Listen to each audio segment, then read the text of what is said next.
To the gods, how do you think the rocks all got stood up? That's true. They were just weren't, they didn't happen that way. They were moved that way. Do you know how they were moved that way? That was an ancient. Some of them are red. Mm-hmm. The white are limestone. Down some trees. It was an ancient sea. Yeah. The sandstone came from the bottom of the sea, and the limestone came from the animals and stuff like that. All right. Pikes Peak is granite, and if you just on the corner of Manitou, you can actually see this. When Pikes Peak came up, it pushed them up. Pushed them up. Yeah. Yeah, and you can see that in when you're coming down the highway, 24. There at Manitou, just about where Rainbow Falls are, just up on the highway. There's one place where you can see the rock actually turns at a 90-degree angle. Yeah. It's pretty fascinating. I think it's fascinating. I do too. Types of things. Why did we have Okay. those beautiful trees? Well, A, they weren't beautiful. B, they were infested with a bug. And C, they line. were right under a massive power line. So, and I should have said A, the vote carried 5-2. Were they big trees? Okay, well then, and It was in the papers today, so yeah, and I four think he's just giving makes you a good jab firewood. under the. Yeah. Just what you needed, huh? Yep. Yeah. they were called heritage trees. You ready? They're not heritage trees. I know. I bet you had compassion for trees. None. Zero. Passion for anybody, anything. No. That's awesome. I like it. Yeah. I need Bruce to Cool hand. state legislature. I beat him in a primary. Yeah. Good. Okay, let's get started. At the table. Good afternoon, everyone, and welcome to the PPRTA Board of Directors meeting for May 10th. I'd like to call the meeting to order, and I declare that we do have a quorum. The agenda, just with your approval, I'd like to move up the approval of the minutes. That I'd like to put number 5 before number 4, since number 4 and 6 relate to the Citizens Advisory Committee. I'd like to keep those two together, if that's possible. And also, there will not, at this time, we do not have an executive session. Right. Okay? So is there a motion to approve the agenda as modified? So moved. Okay. Is there a second? I'll second it. All right. All in favor, say aye. Aye. And opposed? Okay. All right. Let's go to, I'll open it up for public comment, but this is for items not on the agenda. If you want to speak to an item that's on the agenda, I will call upon you at the time that we address that issue. Is there anybody who wants to speak on an item not on the agenda? Seeing none, then we'll move forward. Is there the minutes of the April 12th meeting were sent to you? Is there a motion to approve the minutes? Make a motion to approve the minutes. All in favor, say aye. I guess a Say second. aye. Thank you. All in favor, say aye. And opposed? Okay. Jim, we have 3 members of the CAC who are going to be, we need to recognize. You want to help us with that? I'd be more than glad to. Jim Godfrey, Chair of the CAC. We have 3 members of the CAC that have duly served their time and have had to move on for one reason or another. And one of those outstanding members is with us today. And so, Amy, I'd like for you to come up, please. Amy is, I joined the CAC 7 years ago now, and Amy was there and has been a steadfast. She always had great contributions. She's represented the city of Manitou Springs. She's always brought great perspective and great comment and discussion, and contributed to the success of the CAC. So, Amy, on behalf of the CAC and the board, I'd like to read you this. To the Pikes Peak Rural Transportation Authority wishes to acknowledge its deepest gratitude to Amy Filippak Filipiak, sorry, for her invaluable contribution to the PPRTA Citizens Advisory Committee, June 2010 through January 2017, signed by Murph Bennett, Chair of the Board, and myself. Thank you so Thank much. you so much, Amy. Really appreciate it. Amy, would you like to say anything? Sure. I certainly have enjoyed serving, and thankfully I was able to serve under some great leadership. Rick has always been extremely professional and unbiased, and I wanted to give a shout out to him because we had some pretty tense meetings sometimes, and we could always go to you for these level-headed facts, and I just really appreciated that. So yeah, just hoping that I am followed up by another Manitou member. I'd love to come back at some point. I just had a significant schedule conflict, so if you'll have me back sometime, I'd love to be back. But for now, it worked to be elsewhere. Thanks, Amy. So- Your Thanks. Thanks. work really matters a lot. I look at how our work here at the board goes, and if we didn't have the work happening at the CAC level, we wouldn't be able to get our work done, and or if we did, it wouldn't be at the quality of what we've done.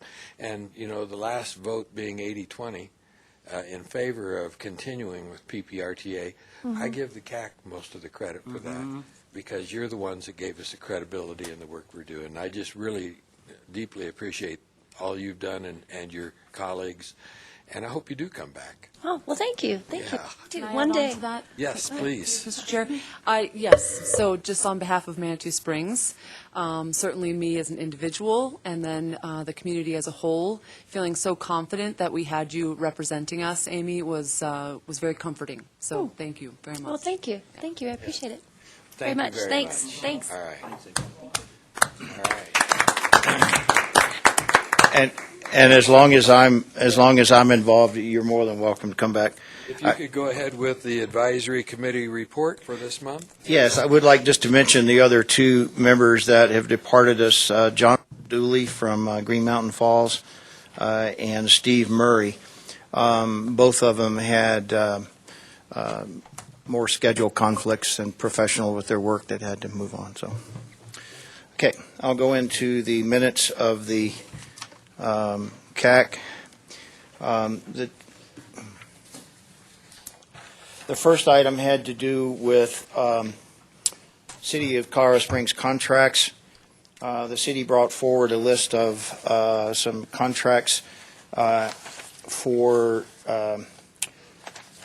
equipment rental and for supply concrete and some of those IDIQs, also some sidewalk contracts. For some reason, the CAC balked at the construction rental contracts. There were 5 of them for $500,000 apiece, and there was discussion about specificity in terms of what they were renting. It wasn't totally clear to some members of the CAC, and also they were concerned about the $500,000 not to exceed amount.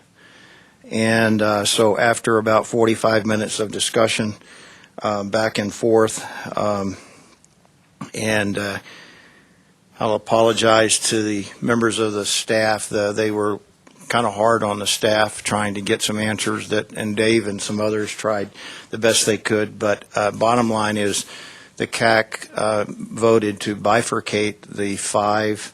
It'd be items number 5 through 9 on your listing there, and vote on them separately.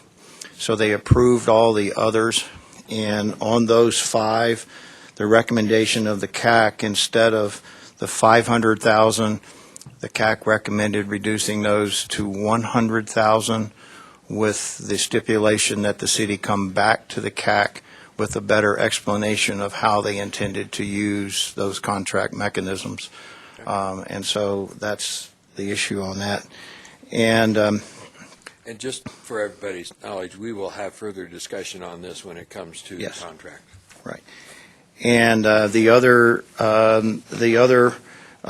question that reoccurring. You asked us in a previous meeting to come back to you with a recommendation on board policy number 10, having to do with the lane reduction capacity thing. So another 45-minute or so discussion on that.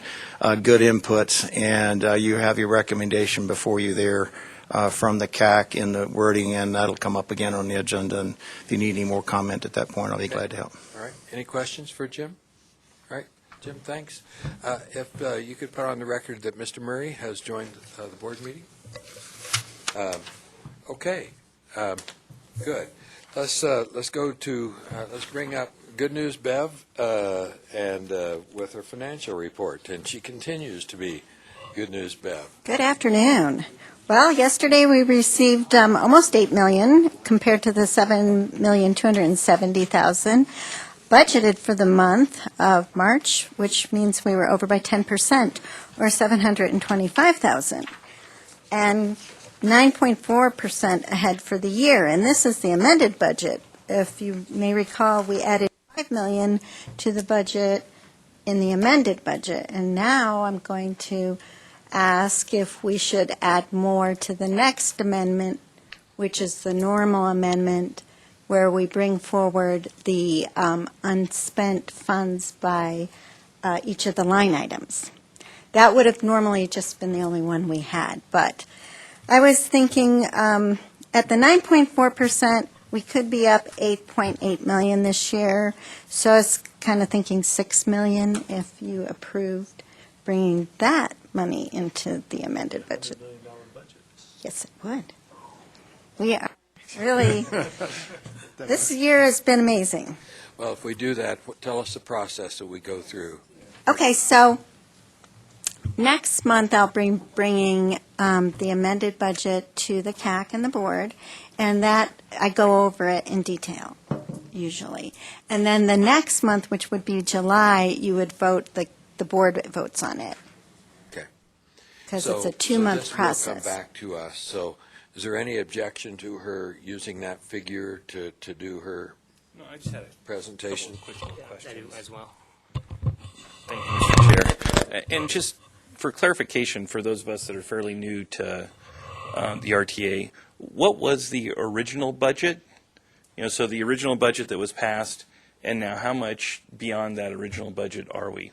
So we had originally passed $89 million for the sales and use tax portion of it, which is most of the income. And that was based on the prior year, but only through half the year. So last year, the first half of the year wasn't as robust as the second half of the year, which is how we ended up with so much more revenue. And then the member governments asked if we could have a first amendment, which we normally don't have 2 amendments every year. I don't know, did that answer your question? Yep, I think so. But I'm a simple country lawyer, so I got to have things explained with crayons sometimes. So effectively, the budget that was passed was around $89 million, you said, and now where we are now is revenues are over $100 million. Yeah, well, the $100 million is the sales and use tax portion. So. Yes, thank you. Okay. Well, yes.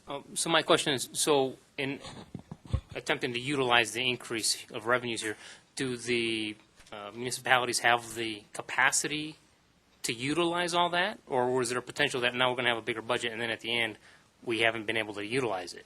Well, I can't speak for them all, but the city staff has been asking if we're going to have more revenue because they have several projects that need it. Okay. Oh, So, because like some with the 2C, there was a certain amount of money, and if they had gotten more than that, they were told, well, we wouldn't be able to do more than this amount of work. So I just don't want to give extra money that then doesn't get utilized. I think they have where they're going to spend it. Right? Yeah. Jim, Right, did thank you you. want to speak? Well, no, it's not the list. You have the capacity to do the maintenance work. Like 2C, if they had an extra $10 million, they couldn't do $10 million more work. I just wanted to clarify that we asked that same question at the CAC, and the answer, the discussion generally was that it's better, given the amount of work going on in the region now and the availability of people and resources and asphalt and those kinds of things, knowing they have it, assist them in their planning looking forward, even if some of it rolls into next year in terms of execution.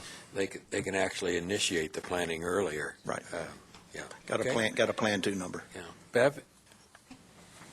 So then, on page 2, it just compares the sales and use tax to last year's. And we're up there by the 8.8 or almost 9% also. So the following pages are just the revenue and expense summary that put the revenue in here, and then the expenditures, they're always way behind, it appears, because of the process of the cities and counties approving it, and then things coming here quite a few months after. Well, maybe not quite a few months, but a couple months after the expenditures happened. So. Okay. Are there any questions questions? for Bev? Bev, thank you. Okay, thank you. I messed up a little bit. We need to go back. I need a motion to accept the Citizens Advisory Committee monthly report. Is there a motion to accept that report? Okay. All in favor, say aye. Aye. And opposed? Okay. All right, moving forward, let's go to number 8, which is the capital maintenance and public transportation contracts for the city of Colorado Springs. Good afternoon, Mike Chavez, City Engineering. We've got 12 items today. I'm going to discuss 1 through 4, then skip the equipment ones, do 10, 11, 12, and then Corey will come up and discuss the other ones. So we have 3 supply contracts for operations and maintenance division, and those are just to supply concrete for their in-house operations. So we've got 3 vendors and not to exceed $100,000 limit on that. Then we go to number 4. That is, again, for operations division, and that is with precision concrete cutting for $50,000 a year. And what that does is that grinds the trip hazards on sidewalks. So if it's 1.5 inches or less, they can grind a bevel. And that is a tremendous cost savings because instead of having to replace panels, they can just do some edge grinding, and that works very well. They did in my neighborhood, and it's good and inexpensive. I couldn't skateboard if my life depended on it. Then we'll go down to a couple of capital contracts. We have a change order for AECom for the Centennial Boulevard extension. We have split that project. The intent was to extend it from Fillmore to Fontanero, and part of that road from Fillmore to Van Buren is pretty much complete. There is one section missing, but from Van Buren down, it's totally greenfield. But there's an old dump there that the property owner needs to mitigate and clean up. So we need to wait for him to do that. And we're working with him on a schedule. But what we would like to do is we want to finish the northern part of the road so there's access to that area because there's also some development potential. And in addition to the property owner who has the area to clean up, there's some other properties that are pretty active and they've got some development in the works. So we want to get that road open so that they can access that. And I will express the importance of getting that dump taken care of. Just drive down Academy Boulevard, and just before you get to Hancock, you'll have a bump. There's a dump underneath there. Yeah. That's the reason for it. It's settled. And so we need to get this mitigated as Mike. And the other thing is we want the owner to bear that burden of the cost, not the city or not the RTA budgets. Next one is we got some work on 26th Street bike lanes, and what we've got there is between, and there is an exhibit on the back here thing, but I think it's kind of dark. But basically between West End and Hobart, there's a section of road there that we need to widen to the east. We're going to widen a little bit, put curb and gutter and pave it. And then when the operations division comes in to overlay it, they'll stripe the bike lanes in. And the last one is for operations and maintenance. They've got a project where they're lining a 78-inch pipe underneath Lake Avenue. But on either side of the road, there's some riprap and some stabilization and some tree removal that needs to occur so that we can get the water in and through the pipe. And so they got some prices, quotes from TZAC to do that work, and that'll complete that project. Jim, it's my understanding by your report that the CAC is recommending 1 through 4 and 10 through 12? That is correct. Okay, is there a motion to approve those? Okay, is there a second? I'll second it. Okay, is there any other discussion?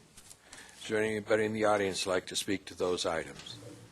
Okay, all in favor say aye. Aye. And opposed? Okay, Okay, thank you. thank you. And Corey, you're going to come up and speak to 5, 6, 7, 8, and 9? And these are all construction equipment rental contracts, is that correct? That is correct. That is correct. So I'll give you a little backstory. We came to the CAC and the board last year with this very same thing with our rental contracts. We do have 2 contracts currently with 2 vendors. We were really scratching our heads as to why more vendors didn't put in dollar amounts for the contracts. But the reason we're trying to get as many vendors as we can is because they don't all carry the same equipment. With the construction level where it's at right now, we're finding that people say, hey, we can get that for you in 2 weeks. We have to bring it from Boston, that kind of a thing. So we wanted to have a wide variety to choose from on this. So we're after we got the 2 contracts last year, we started reaching out to some of the other local vendors and saying, hey, why didn't you put in for this? And they actually all came back to us and said, well, we actually would now like to put in that. So we kept our current 2 vendors on their contract, wanted to put this back out, get these vendors in. So again, we have that variety to be able to choose from. Last year, our total expenditure on rental equipment for the entire city was around $300,000. I know I wasn't here at the CAC last week, but I know there was a hang up on the $500,000 number. There is no money loaded to that as of yet. That's a not to exceed number, and really we put that there in case of emergency. If there's one thing that we know we respond to quite often, it's emergencies out in the right of way. So again, knowing that we typically spend around that $300,000 mark, we want to hope for the best but plan for the worst, and that's where we got these numbers from. And again, just trying to expand our capacity and capability to be able to get this Corey, equipment. these all come to, because there's 5 of them, you said your expenditure last year is $300,000. This Correct. Allows us to approve up to $2,500. That's a big jump. If these were approved at $100,000 each, would that be a problem to you? I would, looking at it again, hoping for the best, but preparing for the worst. I would say that I believe, Rick, that we can go up to $200,000 on our contracts. Is that correct? Well, correct, but I just want to, I know the $500,000 is over what we would normally do for an IDU type contract. I think we typically keep it to $200,000. Why did it go to $500,000? Again, that's just in case of emergency. We've been dealing with a lot of emergencies lately, and we don't know equipment costs. Again, with all of the equipment, if we need to get something tomorrow, like right now, if we had to get a paver in here, the paving companies all have the pavers locked up. We have actually rented one paver. We rented a year ahead of time, reserve it a year ahead of time. To get a paver in here today would be near impossible, and if you do, you're going to have to pay a premium for it. So if there was an emergency and we had to get a certain piece of equipment in here, we want to be prepared for that. That's simply... So the request is on these 4 or 5 is for $500,000 limit. The recommendation from the CAC is $100,000 limit. Is there a motion from the board or any discussion? I guess I'd like to know, it seems like some of the questions on the memo from the CAC have just been answered So maybe just hear from the CAC if they feel any differently after this Jim? presentation. I was waiting to see if my back cover had gone or left. Oh, he's still here. Reb, yeah, come up and contribute if I need to. It's my opinion, personal opinion, that there were two primary points of contention by the CAC members. One, that in the past, they had come forward with contracts for specific pieces of equipment or limited numbers of equipment, a grader or a milling machine or this, that, and another. In this description, it just talked about heavy equipment for construction kind of stuff, not listing the specifics. And there wasn't anybody that could totally answer that question that was here from operations.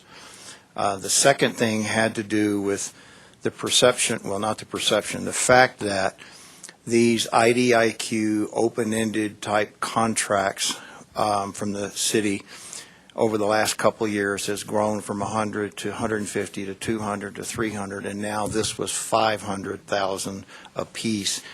And that from this CAC's perspective, that's potentially tying up $2.5 million of money that we have no visibility over, because the supervision or oversight of that money comes through the invoices submitted, because the contract's already been approved. Now the invoice in it. So the balance, if you will, the checks and balances comes through Rick and Bev when the invoices are submitted. The CAC doesn't. And they've been uncomfortable with this creep of this dollar amount every time it comes forward. So that's, Reb, is that about it? That's it. So with the explanation, if the board chooses to grant the city's request at $500,000, I'll go back and back brief the CAC on what your decision was and why you made that decision. We have a motion. Oh. Yes, I'm sorry, Reb. That 100,000 was for the 30 days, and that was a quote, an agreement just to keep them out of trouble for 30 days. Okay, they at one time offered to withdraw it altogether and bring it forth next month, and there was later discussion, so that's how it got from 500 down to 100, and that was an arbitrary number from the CAC, and the 30 days so they wouldn't be caught short, completely short. Yeah, we are at the beginning of the construction season, and so the ability to move forward now is important to us. Anybody have a motion? Make a motion to support the CAC recommendation for 100,000, but that was for 90 days, right? 30 days. Okay. I'll support the motion by the CAC until we get greater granularity. And you could come back next month. Okay, so I guess I would need some direction, greater granularity. Could you explain? Well, again, to satisfy the CAC's recommendation to us on exactly where this money's going. It's going to rental equipment. Okay. They wanted to know which pieces. Okay, so So is we could bring in a list. We've got a list of, I don't know, several hundred pieces of equipment with pricing for every piece of equipment.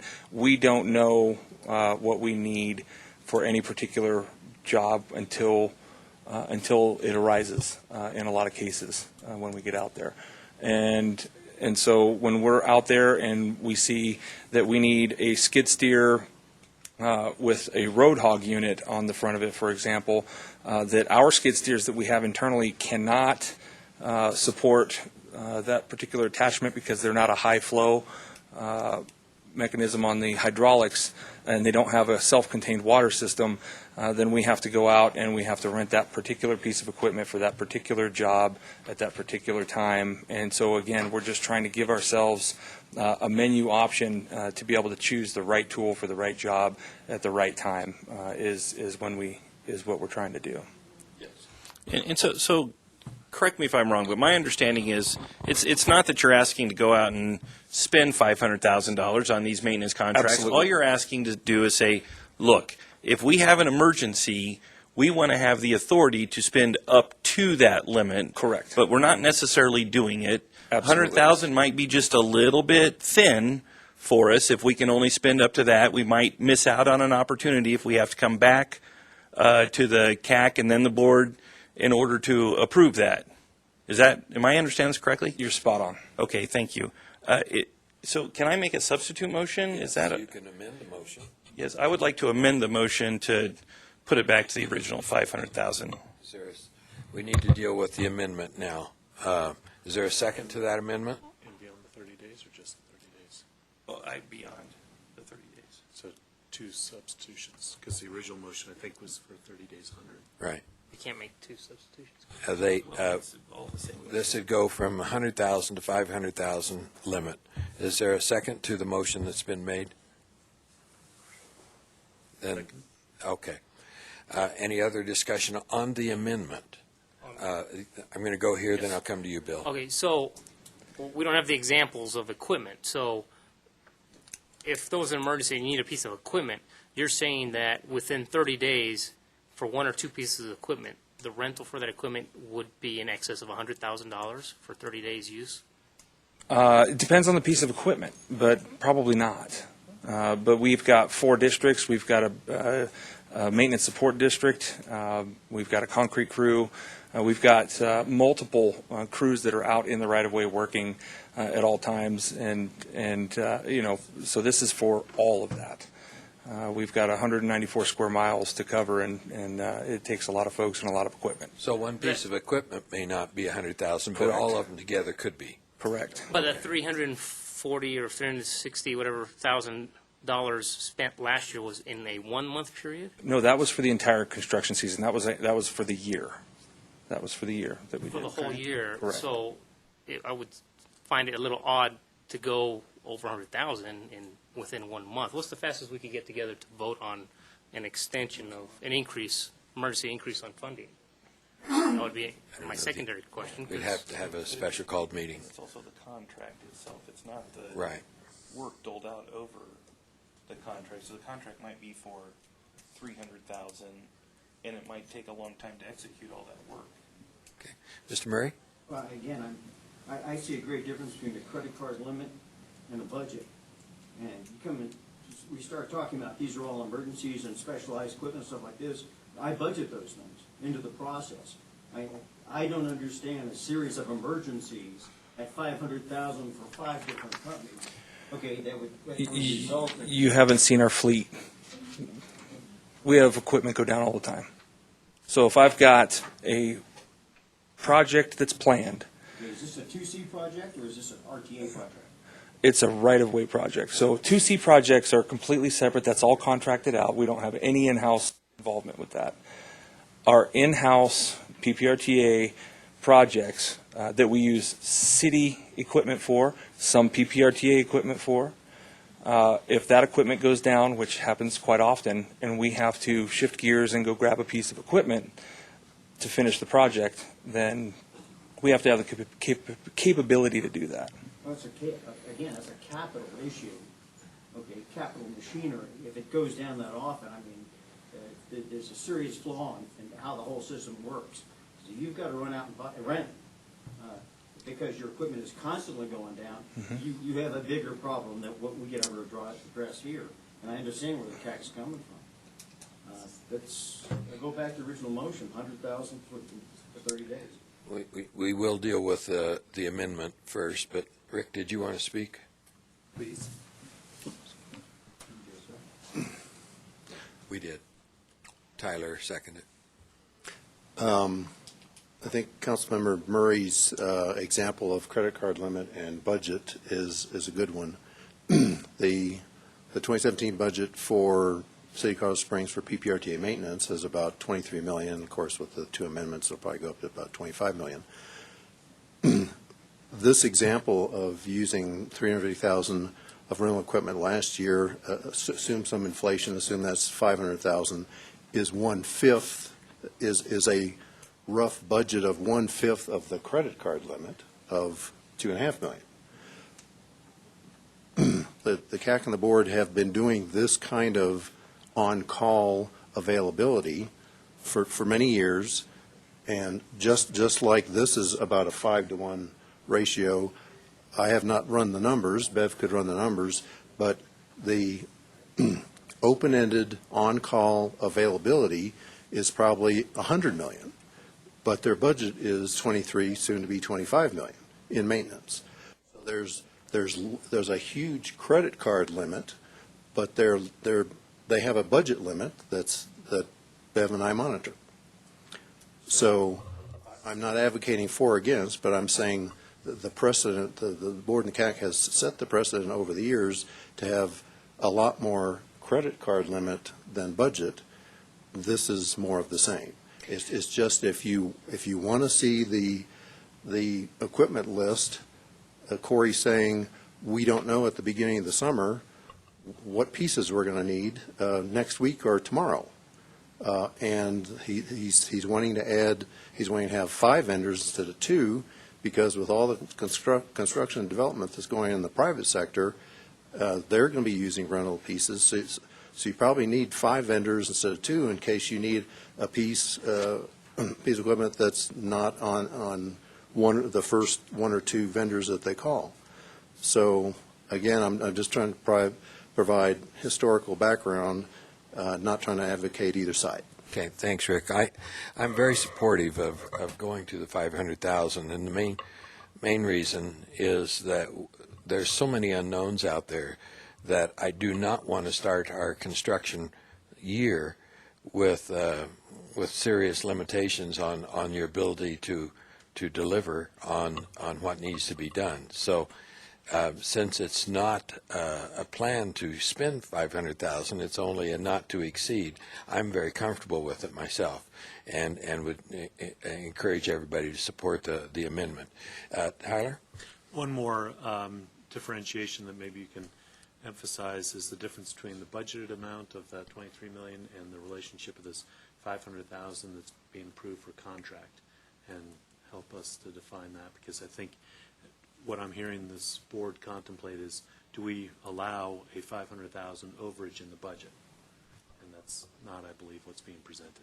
That's correct. It's not. Yeah. This is an approval of an overage. Now, Bev keeps the accounting. When the 23 million bucket fills up, then if that ever happened, it hasn't happened yet in 12 years, but she would come to me and say, this member government has spent their full allotment for the year, so don't process any more invoices. And she would call the member government staff and say, you guys just ran out of maintenance money, so don't send us any more maintenance invoices. But hasn't happened yet. Yeah, okay. Last summer, this is kind of a funny story, but I went to the rodeo, and the clown had a microphone on him, and he said, you know, the Pikes Peak is no longer the most iconic item in Colorado Springs. And he uncovered an orange cone and said, this is now the most iconic item. And I use that because it's a good point. We've got so much construction going on that I don't want to limit you.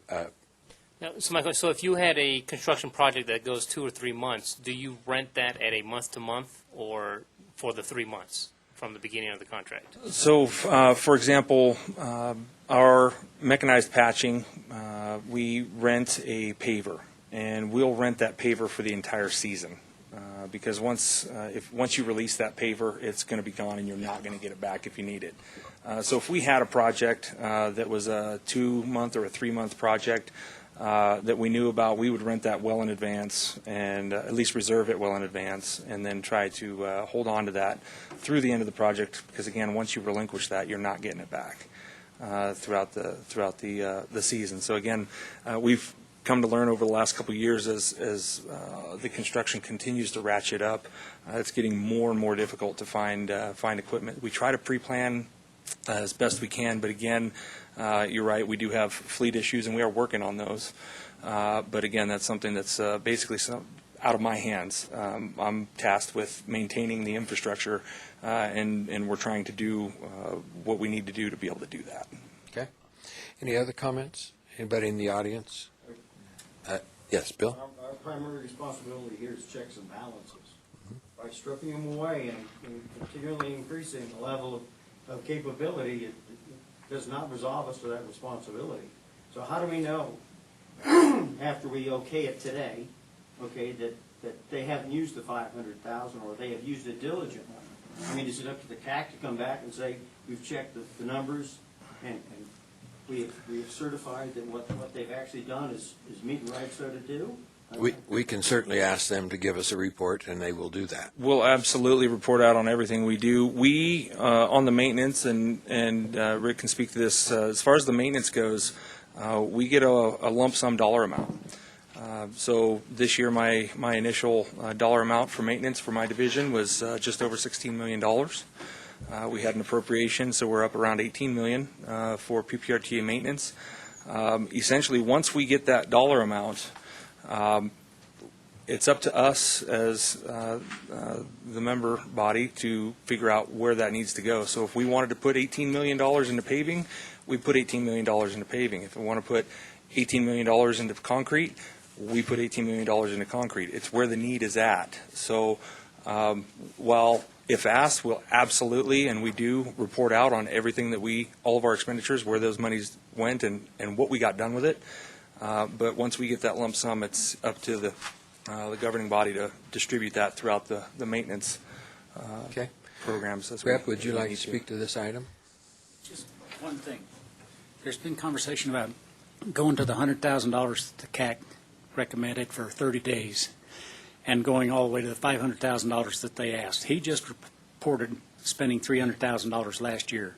We have had creep. When CAC first started, anything over $25,000, or PPRTA first started in CAC, it was a $25,000 limit, then you came and asked for the money. It is now at $200,000 last year when we did it, and most of it is $200,000. You want to go to the full $500,000, that's a 2.5 times increase, and it's a 67% increase if you go to the $300,000, from the $300 that he said he used last year to $500. Typically, even though he wants more money to do a project this year because of the degree of difficulty getting employees or the rental equipment, rental rates don't increase at the rate, and I have a lot of experience with this, but rental rates don't increase nearly as steeply or as quickly as the actual construction does. So, Okay, thank you. my personal opinion, 300 is too much. Yes, Amy, did you want to speak to this? Yes. I would have to say that over the last several years that I've been on the CAC, it's been more and more difficult to track or understand what the city has been doing. And asking for these greater allotments has been a problem and has been something that's been very contentious on the CAC.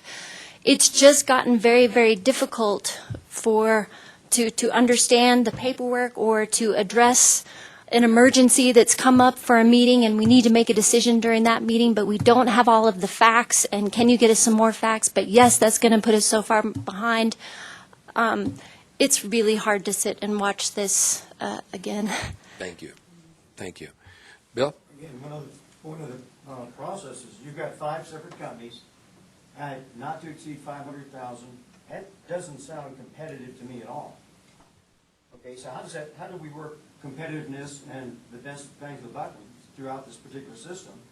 Okay, if You're not from all the same money. How do we do this?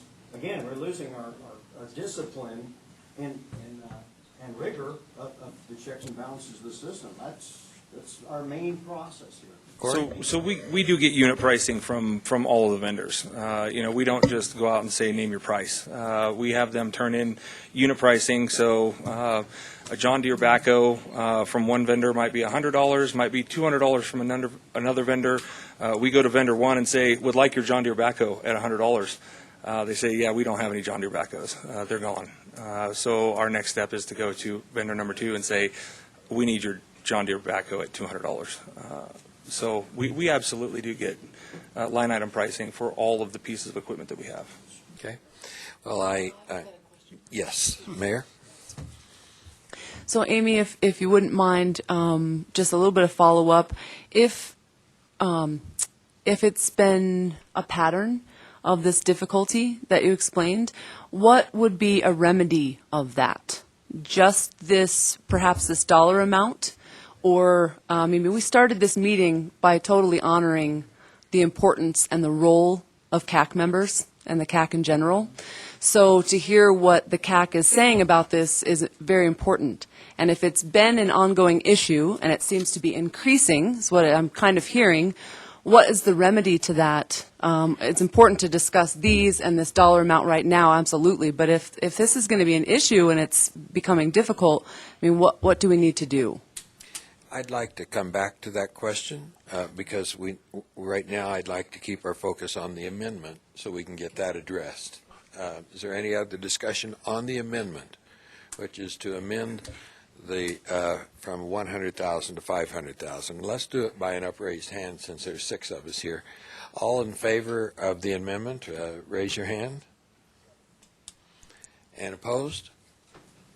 Okay, it stays at 100,000.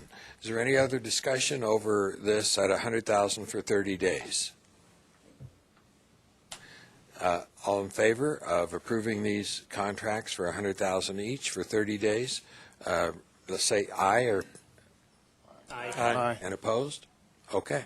All right, then. Okay, so after 30 days, You what, can come back to the CAC and to the board with more detailed information to answer their question, and I would suggest you meet with Jim and Reb to find out the information you need to provide to them.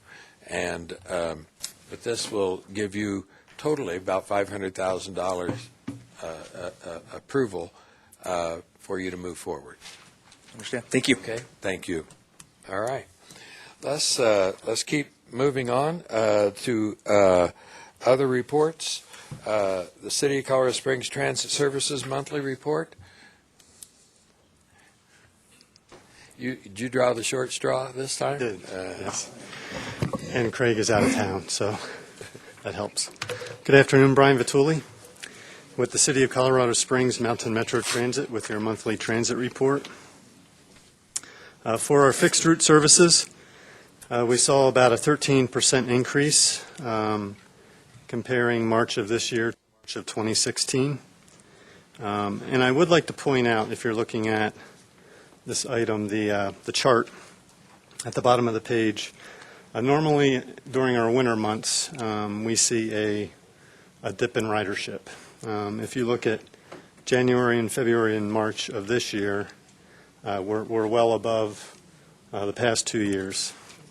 So we'd like to say that this is a result of some of the improvements that we've been making over the past several years, but also I think we've had a very mild winter too. So generally ridership peaks during the summer months, but we're on a very good trend to continue that. For our ADA paratransit services, we saw a very slight decrease of 0.3% for that same time period, March of this year to March of 2016. And for our van pool services, we're seeing a consistent decrease in van pool ridership. We are looking at a different way to represent this data, hopefully next month or the month after that, that better reflects the efficiency of our van pool services. What we've become is a little bit more leaner, but still very efficient. So we're operating less van pools totally, but they're still operating very efficiently. And project update, our downtown transit station relocation project. The study for this relocation of our downtown transit station, it was completed last fall. The mayor appointed a steering committee to look at the final 3 recommended sites that came out of the study. That steering committee has met 4 times. The latest meeting was last Monday, May 1st. And they'll likely have one more meeting later this month before making their recommendation to the mayor and wrapping this up in June. The 3 final sites for consideration are Site 8, which is at Colorado and Cucharis and Sierra Madre and Sawatch, so just north of the proposed Olympic Museum, block and a half north of that. Site 2 is off east side of Nevada Avenue, between Nevada and Weber and Kucharis and Vermijo, right across from the Pioneers Museum, where the old Colorado Springs Health Partners building is. And the third site, it's the 2 blocks of Pueblo Avenue on the east side of Nevada, between Nevada and Wasatch and Vermijo and Cimarron.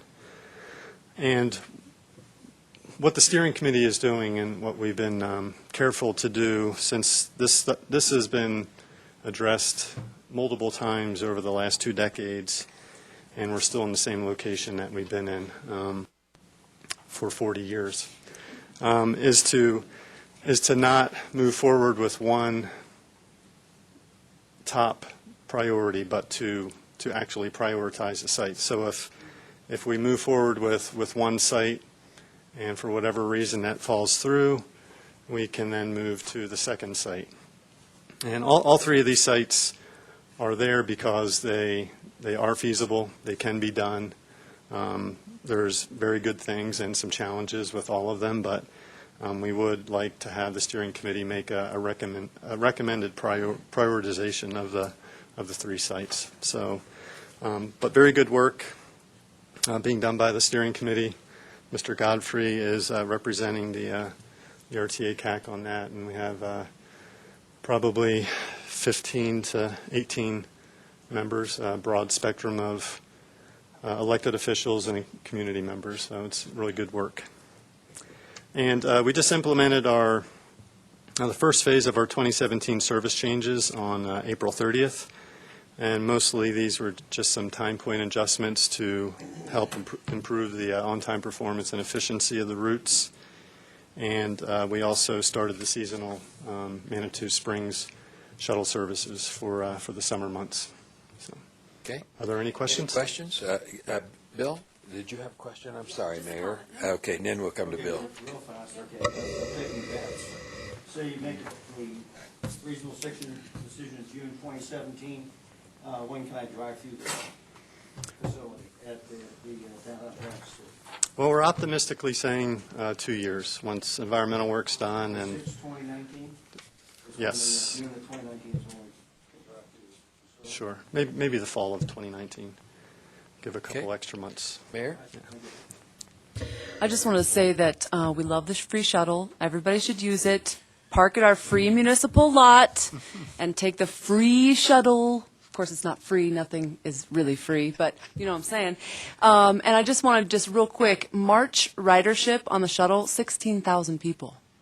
I mean, it is being used. It is phenomenal. Most of that's the incline, but that's all right. It's right by Town Hall. It's on Old Man's Trail on the east side of Memorial Park. It used to be the Tajina Lami Moroccan restaurant. We purchased the property, and it's free. It runs every 15 or 20 minutes. So anyway, I wanted to say that. So thank you. And then real quick, what is the likelihood that we are going to have a shuttle stop or a bus stop for Route 3 at Old Man's Trail, sometime soon? A shelter. Yes. Yeah. Yeah, unfortunately, this has been held up in the Section 106 historical review, along with a lot of our spring 2016 service changes, the bus stops that we had up in the old north end of Colorado Springs. It was sent to the Federal Transit Administration as a package. They needed to consult with the State Historical Society, and it is just a very draining process. And there's been some turnover at the FTA, and people picking up the project and then dropping it. And when we said that we would hope to have a shelter in place by winter, we meant winter of 16-17, but I'm pretty sure we'll hit the 17-18 winter. So Okay. we apologize, but it's just it's very, very horrible process, to be frank. Right. So is there anything illegal about if I wanted to put like a pop-up like a farmer's market pop-up tent? I mean, people are getting totally poured on in the rain, right? And it's going to be crazy hot. As you know, we have a lot of seniors who use the mass transit there. So can we just, if the city wants to do that, can we do that at the stop? Yeah, I think so. I mean, as long as it meets your ordinance. I know there are some towns, Breckenridge, they have a town park where canopies have to be anchored with, certain types of anchors around And each of weights. the feet of the tent. So She's got to abide by her own rules. Aw.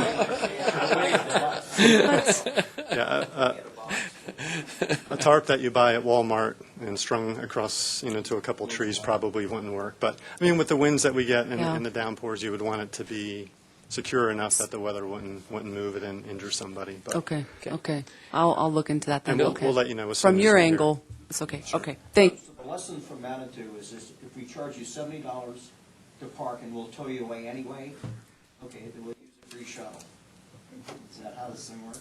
You got choices, Bill. All right, is there any other questions for Brian? All right, Brian, this is information only. Thank you very much for that. Let's go to the city, Colorado Springs monthly change order and property acquisition report. Mike, you doing that? Yes, I am. I think Corey took off with my agenda package. Can I borrow? Could you give that? I left it. Oh, I got it. I would just have a couple items. Mike Chavez, City Engineering. So we have a task order we issued to FHU for construction inspection and construction management for the missing sidewalk program for this year, for 2017. And that's the first item. And then on the Centennial reconstruction, we had originally only awarded 2 of the 3 phases because we didn't have enough money in that budget. But we've done some redesign of the first 2 segments, which is an actual reconstruction. The third segment was a mill and overlay. But anyway, so with the change in the section that we came up with, we were able to save some money. So this change order adjusts for that change, and it also includes adding the 3rd phase back in, so we'll be able to complete the whole thing for the original budget that we had. Okay. Any questions for Mike? This is information only as well, so thank you, Mike. Okay. Let's go to administrative actions and reports. There's board policy number 10, transportation capacity reduction. Rick, I know this was discussed by Jim as well, so we have a recommendation, I believe. Yes, the current policy in your memo, which is one sentence, that are quoted starting on line 2. This was a board policy that was developed by the board back in, I think, the fall of 2006, definitely 2006, but don't hold me to the season. Any transportation capacity reduction, such as a lane reduction on a street, must be presented to and approved by the board of directors in advance of any PPRTA payment for such activity. So that's what's on your books now. The CAC has been wrestling with the 3 primary options of keep it with the advance and approval factors, downgrade it to info, or kill it altogether. So they compromised in the middle, and the recommendation from their last week's meeting to you on page 2 is primarily information, and it's the 2 sentences that you're looking at in your packet. All right. Any other discussion? Is there a motion to approve? Is there a second? On second by Bill. Anybody in the audience like to speak to this? Yes, if you'd come forward, sir. And those of you who come in, we usually give you 3 minutes, up to 3 minutes. Try to be brief, Dan. Okay. My name is Carlos Perez. I'm a 23-year resident of Colorado Springs. I'm asking that the Board of Directors to approve these revisions. And I do have prepared remarks. I will go ahead and distribute here so you can have them. You can read along. Here you go. I'll pass these here. Okay. Again, I'm asking for approval. Just to provide a little bit of context on why I believe that you should support these revisions here. In context, I live 1 block off Research Parkway, and I was directly affected by the traffic calming debacle in my neighborhood. Research Parkway is a substandard and underutilized roadway that encourages speeding. With speeds well exceeding the posted 45-mile-an-hour speed limit, it is not only dangerous to motorists, but it is hostile and unforgiving to both pedestrians and cyclists. I was part of a group of neighbors who supported the traffic calming study and who were actively working to build support for the demonstration before it was canceled. During the demonstration, we all observed firsthand that traffic was free-flowing and free of congestion. Instead of collecting statistically meaningful data for the traffic engineers as originally planned, the study became an object lesson in how quickly misinformation can spread on the Internet. I was completely surprised by the backlash caused by the safety demonstration. Opponents were insulting elected officials, one of whom was a member of this board, with unfounded fears of traffic congestion. I was extremely troubled that former Councilman Larry Bagley and Mayor John Suthers were being maligned by flyers posted in my neighborhood. I have the utmost respect and admiration for both Mr. Bagley and Mr. Suthers, and they did not deserve the harassment they received. Nor was the public good served by discarding years of careful study and planning by the traffic engineers. Calmer heads need to prevail when it comes to matters of improving safety and the performance of our roadway. It is within this context that I ask you to approve the modifications to the right-sizing policy. The new policy provides the following benefits that have been requested by this board. Number one, it informs elected officials of lane reduction projects in the maintenance and capital construction pipeline. Number two, it educates elected officials so they can be better prepared to respond to the public with any concerns.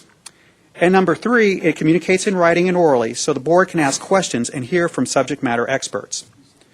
I ask that you not only approve these changes, but to ask intelligent questions when right-sizing projects come before you. Right-sizing, also called a road diet, is an evidence-based traffic calming solution that can lower speeds and traffic conflicts by removing underutilized or unsafe travel lanes while opening up the road to non-motorized users. Studies have shown that judicious use of lane reductions not only improves safety, but does not negatively affect traffic quality. At this time, I'd like to thank the CAC, Chairman Godfrey, and Mr. Sonnenberg for developing a policy under contentious circumstances. The process for building consensus and creating the revisions was not easy, and I want to commend the CAC volunteers, the traffic engineers, and PPRTA staff for their hard work. Thank you. Thank you, Carlos. I appreciate that. Is there anybody else that would like to speak to this item? Seeing none, let's vote on this item. Oh, yes. Here, I thought you were talking I'm about. sorry, I didn't see your hand. All right. So I do have concerns on the road dieting that is coming.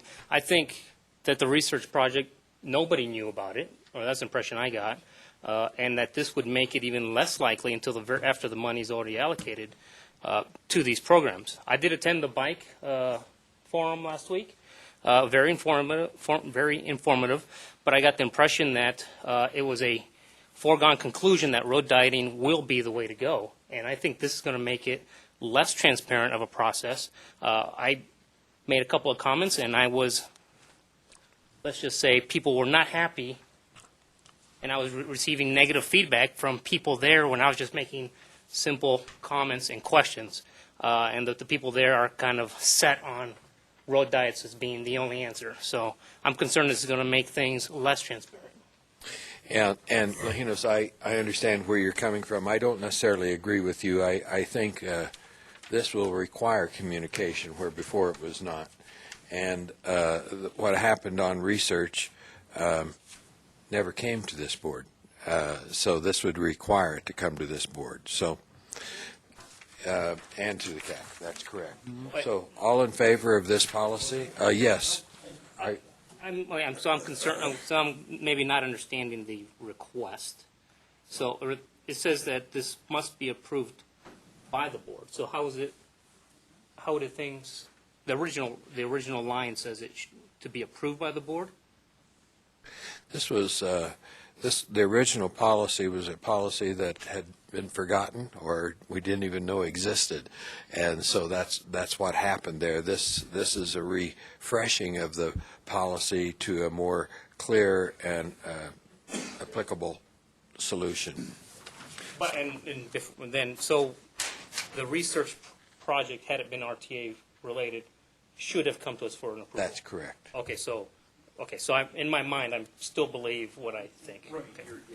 Okay. Rick, did you want to speak? The one sentence on the first page that that's in quotes is the current policy that has not been amended. The amended version is the second page and is info only and not pre-approval. So that if this was defeated, then the current policy will stay in place. Correct. Which was not used That's correct. previously. That's correct. Not abided. Not abided by, correct. That's correct. Yes, Bill? means no. Big part of this is the CAC piece, right? A big part of it was the CAC piece and making sure that they were receiving information in enough time to provide a recommendation. I thought that was a bit of the catalyst, was the CAC process, no? The CAC process was generated primarily because the board asked us to take a look at, was there a better rewrite of the existing policy? So what you're voting on is an amendment to an existing policy that already exists. It's not a new one. We're just amending the wording to it. Okay. It Bill? was a policy that was ignored. It was, yes. I By don't know more that- than one project, by the way. I don't know that it was intentionally ignored. I agree that, Yeah. but I'm saying, and he just said Yeah. by multiple. Mike? Yeah, let me just speak. So, Mike Chavis, City Engineering. I've been around since the inception of RTA, and I was here when this original policy was enacted. And what happened recently was we have a lot of new people, and so a lot of people involved in the paving and traffic engineering didn't know about this policy, and I quite frankly kind of forgot about it myself. So it kind of like with the research. I like this, and I'm going to speak on behalf for Kathleen too. She may kill me for that, but I think this is a good compromise. With or without this policy, we've learned our lesson. Even though there was public process on the research project, it didn't get out enough. So we are going to do a better job of making sure that when we have some kind of change, and whether it's lane reduction or whatever, make sure that there's better communication. So this just kind of solidifies that we will, as soon as we think lane reduction may be an option, we will let the CAC and board know, whether that's at the approval of a consultant contract.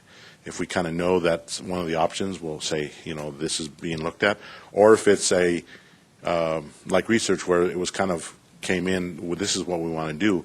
If we're approving those type of contracts, we'll let you know what we're thinking. And then, or if in the process of a design and public participation, the lane reduction comes up as an idea, we're going to come back and say, this is what is kind of coming to the top. And so I think it's a good policy. I think, like I said, we learned our lesson. We're not going to try to ignore this, or we're going to make sure that we get as much word out with or without this policy. But I think this gives us the assurance that everyone gets advised in time, but also the flexibility for us to do our job. Thanks, Mike. Bill? I live there. To better facilitate responses to public comments and questions, clearly the wires crossed. For some reason, nobody was figured out that major construction in Woodman would force everybody to research. Okay, and then when everybody was on research, okay, to lose a complete lane, I don't know, that's not called calming, that's called road rage. I watched people drive over those cones. I mean, I've never seen such a series of confusion. And again, people really got upset and reacted badly to a project that could have been better facilitated had we really talked the rest of it out. And it may be just a unique circumstance, but we don't need to repeat that circumstance. I agree. Of our protection projects, I support it. Thank you. Okay. All right. All in favor of the proposed modification to the policy, say aye. Aye. And opposed? Opposed? Okay. I believe there was one opposition. Is that correct? Yes. Okay. All right. Moving on, there is no executive session. Jennifer, do you have anything to report to us on item number 12? My report is that there's no report. Per special counsel, we're really in a holding pattern for the next 30 to 60 days. So in the next couple of months, hopefully I'll have something more for you. Okay. All right. Under member announcements, I would like to let you know that City Council, after its most recent election, Yolanda Avila will be taking the spot that was Larry Bagley had, and our vacant alternate will be David Geislinger. And I will tell you, and I've told some of you, I've described Yolanda's seeing eye guide dog as the best looking city council male member that we have. And I've had nobody object to that. He's a handsome dude. Is there any other comments regarding members? Yes. Jennifer Irvin, County Engineer. I just wanted to mention we're starting to try and schedule our ribbon cutting for Mark Shuffle. At this point, we had originally looked at the 24th, but found out that that was the Air Force Academy graduation. So I wanted to give you a heads up. I know, right? Well, and last year's made it very eventful down by Mark Shuffle. But I just wanted to mention, I think it's for the next Wednesday. We're looking at the next Wednesday. We'll be sending that out. But I just wanted to let you know the 31st, it looks like 10 to 12. That's what we're targeting at this point. Okay. All right. So Rick, did you have we'll be sending that out formally. Thank you. Thanks, Jennifer. Appreciate that. At each of your places is your 2017 PPRTA annual report, and Bev and I will be hand-delivering copies to governmental institutions, libraries, nonprofits in the next week or so. So, well, I want to say, I think the front cover looks awesome. I think we made a good decision. You picked it. All right. With that, we're adjourned. We got through it. Thank you.